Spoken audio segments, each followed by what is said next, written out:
1. I work at a nursing home as a QMAP, Qualified Medication Assistant Personnel. We're super short-staffed. For my first 2 weeks of employment, I had to work 7 days a week because there was no other night shift QMAP. Finally, we hired a new person, Devin. Devin was useless. I mean, genuinely, truly, wholly useless. The only duty he did was administer medications. We only have to pass 1 med on night shift. The rest of the night, he'd either sit on his phone or sleep. He never cleaned, did paperwork, checked on residents, did follow-ups for PRN medications, charted anything. And he even argued with caregivers about who would wipe the ass of bedbound residents. To make it worse, he took most of my shifts. He worked 5 nights a week as a QMAP, while I worked the other 2 nights plus 3 as a caregiver. On the 2 nights where I was QMAP, I had to desperately catch up on everything he let pile up throughout the week. What normally took maybe 3 hours of work per night suddenly took almost my entire shift. I tried to talk to him multiple times about his lack of work, but it was like talking to a wall.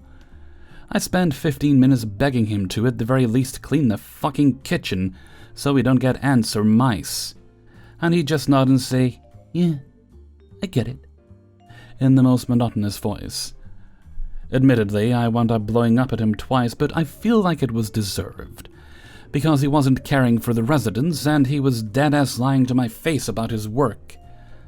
Everyone, including my boss, knew he was completely useless, but we didn't have enough staff members to fire him. One Saturday, where it was only me as caregiver and Devin as QMAP, I had been called in earlier to work a double shift because we were short-staffed. 30 minutes before shift change, I got a call from my boss saying that Devin quit on the spot. To my understanding, the interaction went as follows. "I'm changing my schedule to only working 3 days. You can't just change your schedule without talking to us. And this was my last shift. I quit." So all of a sudden, I was left as the only staff member on shift. I had to do the equivalent of 3 people's jobs. Normally there are 2 caregivers, but like I said, we're short-staffed. Not to mention, I'd already worked 8 hours on evening shift. It was a long, exhausting shift, and I'm pretty sure I only got everything done thanks to the multi-hour-long adrenaline rush and spite. And I didn't get a break after that, because I was once again faced with the fact that I was the only night QMAP, so I'd have to work every night until we find someone else. However, after a few nights of consistent work, I remembered how easy work is when you don't have a mountain of shit to get done. Cut to 5 days ago, and I'm having a medical emergency. Without going into too much detail, I have a PEG tube, and it has been persistently infected and it's gotten worse. I wound up in the hospital, and my boss had to cover me that night. I came back in the night after, despite feeling like complete ass. Once I got on shift, my boss called me with some news. Devin texted her asking for his job back. Turns out he quit without backup income and was facing the consequences of his own actions. My boss asked me if I wanted him to come back since I was sick and still the only night QMAP. I weighed my choices and came to the conclusion that despite feeling like shit and being forced to work every night, it was still less exhausting and strenuous than trying to pick up after Devin. It was a final, beautiful, petty moment of revenge for the hours of stress and strain he put me through. I got to put the nail in his coffin. The idiot clearly didn't want to work, and in no uncertain terms, he had told our boss that Saturday had been his last day. Who was I to say otherwise? He did know it was me. I texted him separately to inform him. It was professional, but very passive-aggressive. "Devin, I made the decision with boss not to hire you back. You told me several times that you did not want to work here, and your work ethic reflected this. On top of that, you quit. That's a pretty definitive final statement. Happy travels."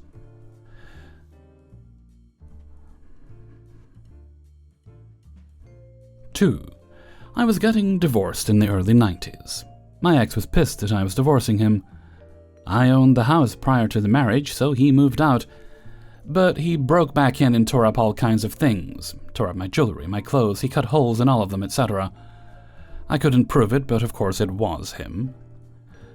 When we went to divorce court, he gave the judge a 2-page list of things that he supposedly brought to the house with him prior to the marriage, that I refused to return.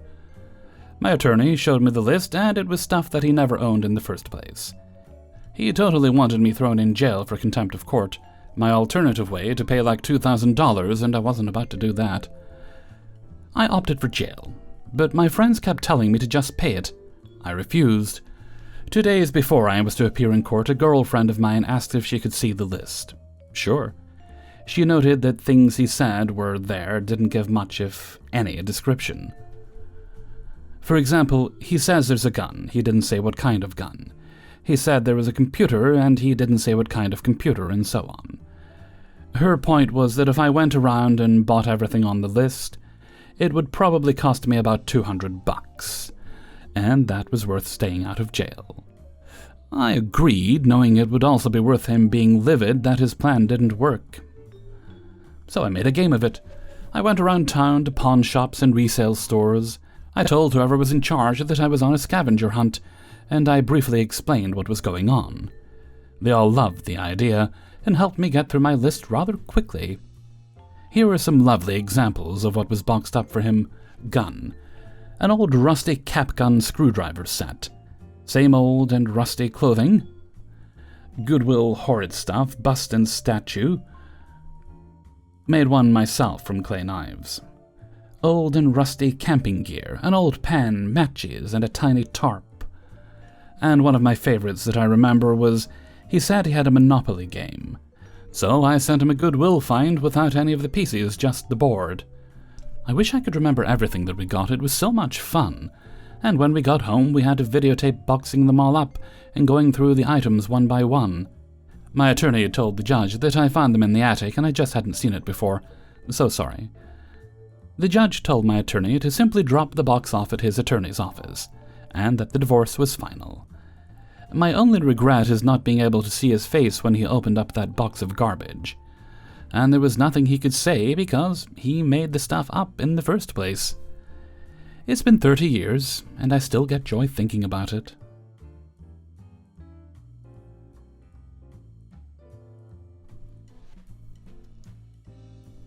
Three. So, for background reference, I had just gotten out of the army. Medical retirement for combat injuries. Spinal injury, rebuilt knee, nerve damage in the opposite leg, plus more.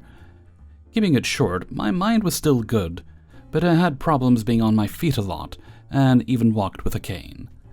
A company offered me a logistics manager position, but after multiple interviews, drugs test, they all informed me that the position would not be open for a year or more, and I could apply as part of the family once it did, but that until then I'd be working in the warehouse, prepping shipping pallets half for each shift, and teaching my supervisor about logistics for the other half of the day.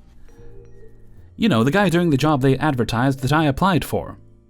Anyway, I told them where to shove it, and left, and that is the background. On to my petty revenge. I got a different job in a field I never considered, and am still with the company now, 7 years later. 2 years ago, HR asked me, as a vet, to assist them at a job fair being hosted at our local American Legion Hall. Love to, let's do it. Well, we are there setting up, and who and what do I see? Not only a hiring table for the company, but their HR lady, who was one of the 3 directly involved in my hiring bait and switch. I quickly turned to my HR rep, told them of what happened, and checked that she would be cool with me doing some sabotage as payback. I was cleared to engage. I started off just stopping by and saying hi, seeing if she recognized me, which she didn't. I then waited. Once tables and presentations were ready, I saw her head for the recruiter's snack and break area and followed. There were probably 15 or so recruiters there waiting for things to start and talking to each other about their companies and what they do and what they're looking for. She talked about her company and what they were looking for a minute, and I made a point of frowning and shaking my head. One of the other guys asked me what was up, so I looked at him and said, "I'm just impressed by the nerves to recruit at an American Legion event with her company's history of complaints for pulling bait and switches on veterans. Hiring vets for one position, then closing it when they start, and trying to push them into other jobs that conflict with their disabilities." She, of course, replied that she was unaware of any such allegations, and did not believe her company would ever do such a thing. I smiled. Actually, I was one of several who filed complaints, and you were one of the 3 people directly involved. About 6 years ago, your office was in the prefab building, just west of the gravel parking lot for the warehouse facility in town, just off the exit from highway whatever.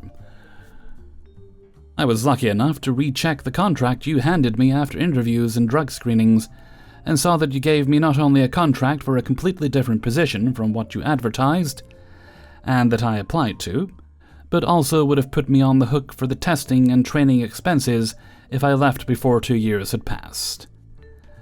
At this point, I just stopped, sipped my coffee while staring at her, and quietly enjoyed the "what a piece of trash" looks the other vets were giving her. She tried a couple of excuses, like that they'd gone through restructuring since then, but no one seemed to be giving any of it a thought. Things started up a couple minutes later, and we were all at our tables and spitting our recruitment lines. Best part, I saw so many vets looking through tables and talking to recruiters, just do a quick no thanks to her and speed past her. She packed up and left pretty much as soon as lunch came around, having had no luck all morning. Bonus, she had brought several boxes of standard market-size bottles of their products as giveaways. She left them behind in case anyone wanted some. I grabbed 2 bottles of each kind, and when some of the others gave me inquiring looks, I just made them laugh, saying I was finally getting compensated for the cost of driving out to their interviews. 4. I had a performance review on July 1st, and my boss told me that I have a hard time keeping track of tasks. It's not really my fault, since the company is too cheap to invest in a task management solution. We literally have to go off massive email chains, and when you have 30 people CC'd in an email with 25 of them not knowing the difference between reply and reply all, you end up with a lot of shit getting lost in the mix. Anyway, my boss told me that I needed to start keeping track of everything. Everything, you say? Every phone call? Every email? Every bit of communication for every goddamn task with timestamps, because apparently I am forgetful and don't get anything done. I'm normally never this petty, but he gave me bad remarks across the board, so I figured, you know what, I ain't going down without a fight, especially when I'm being blamed for something that is not entirely my fault. Also, I know I am very effective as an employee because I get things done, but my boss doesn't seem to know that. So, I spent the July 4th weekend developing a simple task manager to be used by only me. Every Vinage phone call gets automatically logged, every email I received, saved as a PDF and timestamped. Time received, time opened, time that I completed reading the email. Got a package you're sending me? I'm logging that shit too. Time the UPS and FedEx driver delivered it. Time I brought it into the house, time I opened the package, time I threw out the packaging. I don't care if it takes me an extra hour each day, I am logging everything. So today he emails me saying, "This has got to be the 4th or 5th time I've asked you to do so-and-so task." It was my time to shine. I responded with this.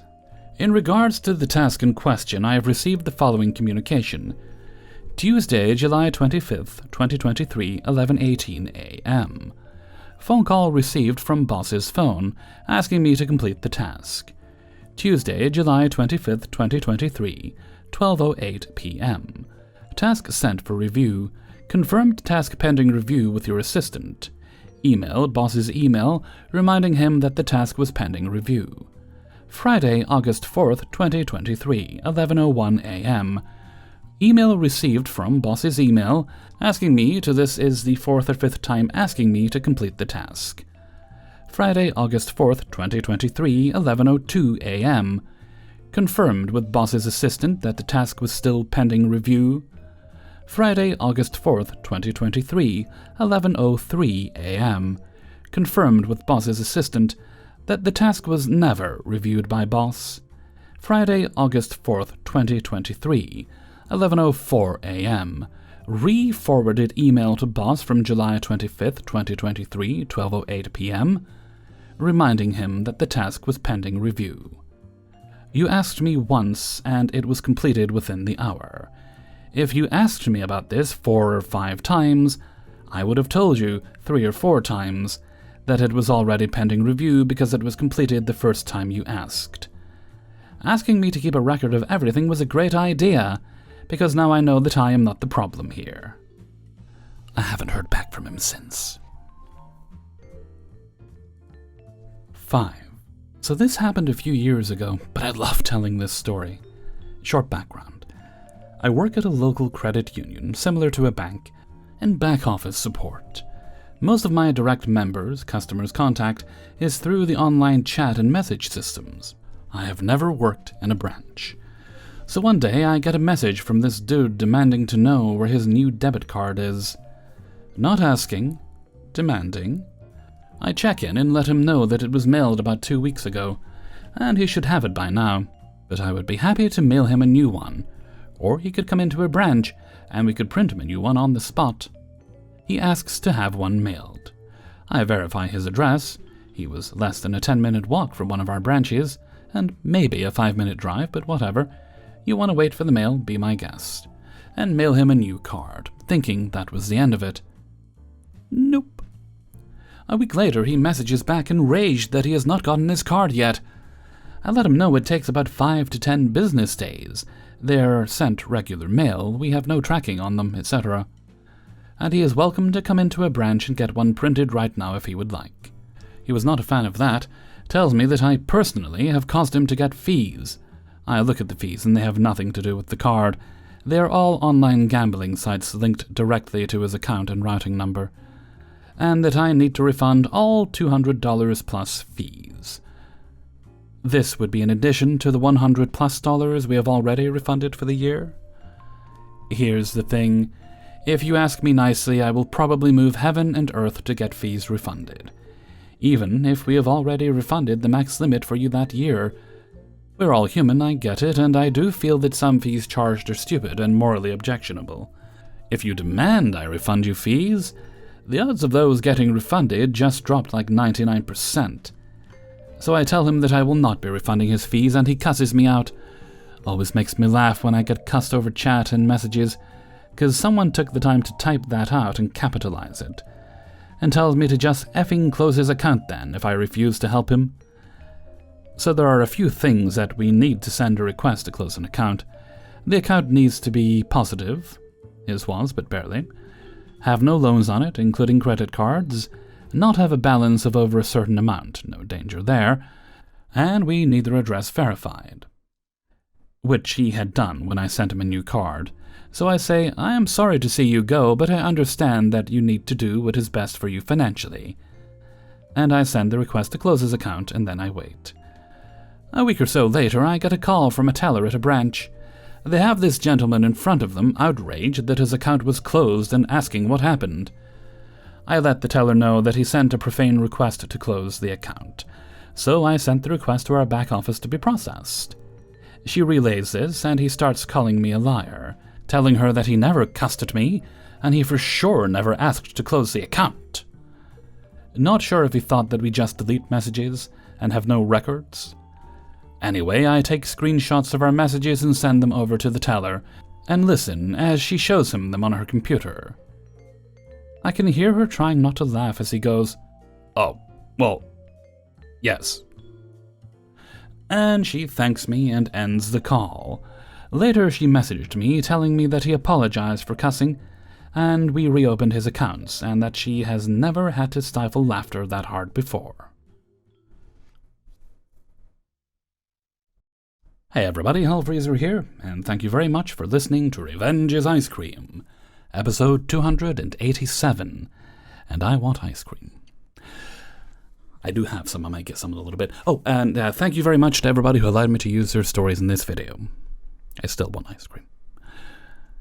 Now, if you'd like to get these videos a little bit earlier, then you can support me through Patreon, which contributes to my ice cream habit, and you can do that on a monthly basis for as little or as much as you like.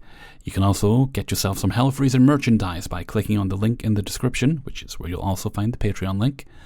And if you'd like to make donations on a one-off basis, you can do so during streams when I do them on the weekend, sometimes on the Monday, and videos just like this one. And while this isn't required, it does help fund this extravagant Hellfreezer-related lifestyle of mine. I mean, don't tell everyone, but I bought some fresh carrots last week. Alright, I think we've got a little shout-out to do today. Now, depending on when this video gets approved, that's not a word, gets approved, that will depend on when it goes live, but the birthday boy, I will make sure they get the link on the day of the birthday. And today's shout-out goes to Castillo. And, I think we have an incoming communication from Lieutenant Commander Data? Never heard of him. Greetings. Hello, Castillo. I have been informed that today is the day of your birth. Congratulations. As someone who never had a birthday, I do not fully understand the significance of the concept. My friends inform me that cake is involved, and drinking dubious amounts of alcohol, which results in the mysterious manifestation of a traffic cone upon your head. Have a very happy birthday, and may you acquire all the traffic cones and other paraphernalia you desire.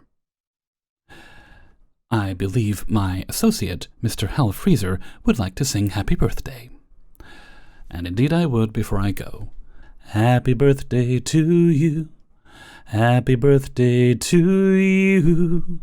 Happy birthday, dear Castillo. Happy birthday to you. Alrighty, and before we go, it's time for Hellfreezer's question of the day. And today's question is, those of you who bike places, and you have experience of e-bikes, do you find it a better experience versus a regular bicycle? Or is it really not worth the money? I've been looking at them recently. I'd like to get one. Always away from getting that, but it's on my list of things I'd like to acquire. Let me know what you think in a comment below. And with that, I'm going to head off for now. So until next time, thank you very much for listening, and take very good care of yourselves.